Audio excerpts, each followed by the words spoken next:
आज का king and queen of the ring का टूर्नामेंट और प्रीमियम लाइव इवेंट अब ख़त्म हो चुका है। इस शो में हमें काफ़ी कुछ मैचेस देखने के लिए मिले और हमें समर स्लैम के लिए नए चैलेंजर्स देखने के लिए मिले, चैंपियनशिप के लिए। तो दोस्तों, मेरा नाम है शुभम और आप देख रहे हैं खबर WWE की।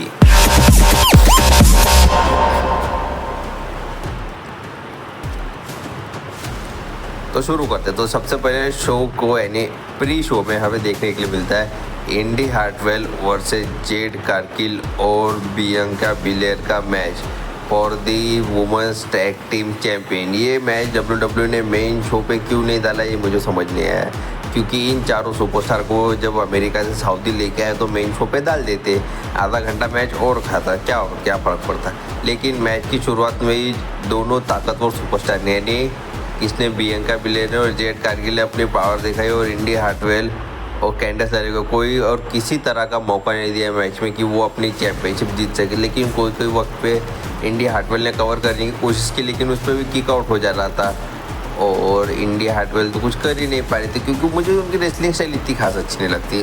तो सीधा सीधा मैच के एंडिंग की तरफ पढ़ते तो मैच के एंडिंग में सीधा एक केओडी पड़ता है कि बियांका बिलेर की तरफ से जेड कारगिल अपना फिनिशिंग मूव लगाती है और ये मैच काफ़ी इजीली कौन जीत जाता है तो वुमेन्स टैग टीम चैंपियन जीत जाती है। तो हमें नेक्स्ट ईयर प्री शो पे मैच देखने प्री शो पे गाएगा मेन शो पे मैच देखने के लिए मिलता है बेकी लिंच वर्सेस कौन तो लिव मॉर्गन का मैच। और ये मैच WWE ने अच्छा बुक किया। दोनों सुपरस्टार ने अपने कपड़े किसी अमेरिकन सुपरस्टार गिमिक के ऊपर पहन के आए थे, मुझे उनका नाम नहीं पता, आप गूगल कर लीजिएगा आपको पता चल जाएगा। तो ये शो में रेसलिंग अच्छी देखने के लिए। ये मैच में लिव मॉर्गन जिस तरह से अपने पावरफुल रेसलिंग मूव दिखाते हैं, जिस तरह से Becky Lynch high flying move करती है, जिस तरह से बेकी लिंच ने उन्हें सबमिशन में फंसाया, हमें बेकी लिंच की तरफ से क्रॉस आर्मर देखने को मिला, कोड ब्रेकर देखने को मिला, सबसे मेन बात डोमिनिक मिस्टीरियो देखने को मिला। और इस डोमिनिक मिस्टीरियो की वजह से बेकी लिंच अपना टाइटल हार गए। डोमिनिक मिस्टीरियो रिंग के अंदर चेयर फेंकते, इसका फ़ायदा उठाते लिव मॉर्गन, क्योंकि वो बेकी लिंच को कहते हैं कि बेकी लिंच चेयर उठा और मार उसे। इसका फ़ायदा लिव मॉर्गन उठाती है, वो चेयर पे DDT देती है, अपना फिनिशिंग मूव ओबिलियन लगाती है और मैच में नई चैंपियन बन जाती है। फिर हमें मैच देखने के लिए मिलता है triple threat match for the intercontinental championship, Chad Gable versus Bronson Reed versus Sami Zayn. इस मैच में चैड गेबल को जिस तरह से कर्ट एंगल को कहा जाता है लोगों की तरफ से यूसक, उस तरह के चैंट्स लग रहे थे। ब्रॉन्सन रीड को ठीक ठाक रिएक्शन था, लेकिन जिस तरह का रिएक्शन सैमी ज़ेन के लिए था, जिस तरह की उनको क्राउड बैकअप कर रहा था, क्राउड सपोर्ट कर रहा था, वो काफ़ी ज़्यादा अच्छा लगा मुझे देख के।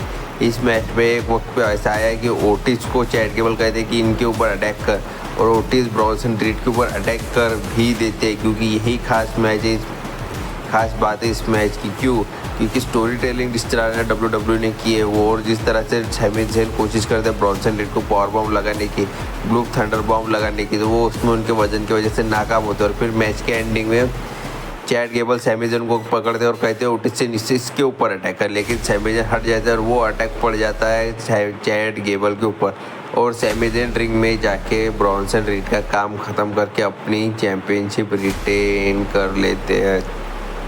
फिर शो में हमें नेक्स्ट मैच देखने को मिलता है Nia Jax versus Lyra Valkyria, finals for the queen of the ring का टूर्नामेंट। ये मैच में लायरा वेलकेरिया ने मुझे सबसे बड़ी मूर्खता करते हुए देखी कि अपना फिनिशिंग मूव कौन था तो नाइट विंग लगाने की कोशिश की नाया जैक्स जैसे भारी सुपरस्टार के ऊपर। क्योंकि नाया जैक्स जिस तरह की पावर लेके आते और जिस तरह से छोटी कदकाती की सुपरस्टार है लायरा वेलकेरिया, उन्होंने अपना सबमिशन मूव ट्राई करना था या फिर रोल अप करके पिन ट्राई करना था। नाया जैक्स की तरफ से हमें समोन ड्रॉप देखने को मिला, लायरा वेलकेरिया की तरफ से हमें ड्रॉप किक देखने के लिए मिले।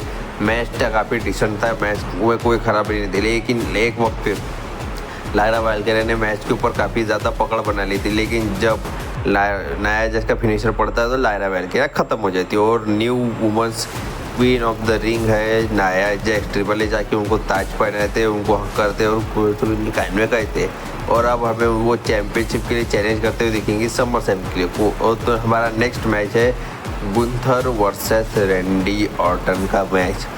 तो ये मैच से मेरी सिर्फ एक ही शिकायत है कि ये मैच में हेडलॉक से ज़्यादा थे। मैच की शुरुआत में ही हमें काफ़ी हेडलॉक देखने के लिए मिला गुंथर की तरफ से और रेंडी ऑर्टन की तरफ से।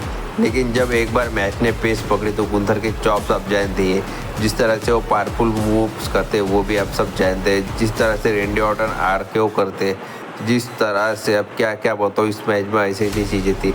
एक वक्त पे जब आरकेओ पड़ जाता है रेंडी ऑर्टन का तो रेंडी ऑर्टन उनकी बैक की वजह से कवर करने की कोशिश करते हैं, लेकिन गुंथर वहाँ से भाग गए थे रिंग के बाहर। तो रिंग के बाहर जाके रेंडी ऑर्टन उनको टेबल के ऊपर 3-4 स्लैम देते। फिर वो जब रिंग में आने की कोशिश करते तो गुंथर उनके घायल पैर के ऊपर अटैक करते और फिर single leg Boston crab submission में डाल के रेंडी ऑर्टन को ख़त्म करने की कोशिश करते, लेकिन रेंडी ऑर्टन उतने में आरकेओ दे देते हो तो आरकेओ के ऊपर किकआउट और फिर रोल अप करके रेंडी ऑर्टन को पिन। और अब हमें यहाँ new king of the ring देखने को मिलता है गुंथर। और फिर वापस ट्रिपल ए जाके उससे कॉन्ग्रेचुलेशन करते हैं। वहाँ पे फिर रिंग अनाउंसर आता है, पूछता है गुंथर से क्यों भाई तू क्या करेगा, तो बोलता है मैं वर्ल्ड हेवीवेट चैंपियनशिप के लिए चैलेंज करूँगा।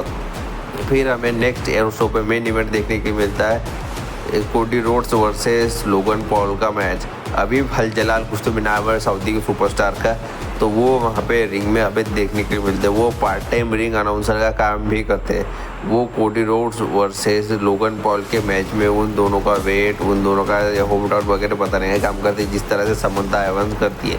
और जब मैच शुरू होता है तो ये मैच की शुरुआत में काफ़ी ज़्यादा डोमिनेट किया लोगन पॉल ने कोडी रोड्स को। कोडी रोड्स का कोई मूव काम ही नहीं कर रहा था लोगन पॉल के ऊपर, क्योंकि कोडी रोड्स के हर मूव के ऊपर लोगन पॉल काउंटर कर रहे थे। उन्हें हर तरह से अपनी तरफ यानी हर तरह से मारने की कोशिश कर रहे थे कोडी रोड्स, लेकिन कोडी रोड्स का कोई मूव काम नहीं कर रहा था। फिर एक वक्त में जब कोडी रोड्स हैवी पड़ते हैं, भारी पड़ते हैं, तो लोगन पॉल अपना सीक्रेट हथियार ब्रास नकल निकालते और कोडी रोड्स के पेट के ऊपर मारते। फिर वापस कोडी रोड्स के ऊपर लोगन पॉल अपना दबदबा बनाए रखते। लेकिन जब एक बार मैच का अंत नज़दीक आता है तो कोडी रोड्स लगाते हैं फिगर 4।